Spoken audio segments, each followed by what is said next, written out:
வணக்க மக்களே, நான் உங்கள் விவசாய பட்டதாரிங்க. இன்றைக்கி பதிவில் என்ன பார்க்க போகிறோம்னா, நம்ம சேனல் ஆல்ரெடி வந்து கதளி வாழை வந்து நம்ம பேக்கெட் பண்ணி காட்டில் நடவு போட்டிருந்ததை பற்றி நான் கம்ப்ளீட் வீடியோ வந்து போட்டிருப்போம். கட்டை எப்படி பேக்கெட் பண்ணோம், அது நட்டதுலேருந்து எப்படி வருது, 100 நாள் 150 நாளுங்கிறதுக்கான பதிவு எல்லாமே போட்டிருப்போம். இடையில இப்போ கொஞ்ச நாள் வந்து அதை பற்றின பதிவு வந்து போடலைங்க. இப்போ வந்து மரம் வந்து காய் வந்து வெட்டுக்கு இன்னொரு 10 நாளில் வெட்டலாங்கிற அளவுக்கு தயாரான நிலையில் இருக்குது.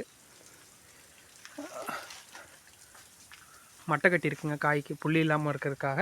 அப்போ தான் நம்மளது வந்து எக்ஸ்போர்ட்டுக்கு வந்து எடுப்பாங்க காய். எக்ஸ்போர்ட்டுக்கு போனால் நல்ல ரேட்டுக்கு போகுங்கிறதுனால நம்ம வந்து தாருங்களுக்கு ஃபுல்லாகவே எல்லாமே மட்டை கட்டியிருக்கோம். இப்போ கணக்குக்கு 200 நாள் ஆயிடுச்சுங்க. காய் எல்லாமே வந்து இப்போ ஒரு 70% வந்து ஊறி இருக்குது. இன்னொரு 20% ஊறிச்சுன்னா நம்ம எக்ஸ்போர்ட்டுக்கு மும்பை மார்க்கெட்டுக்கெல்லாம் வந்து நம்ம காயை வெட்டலாம்.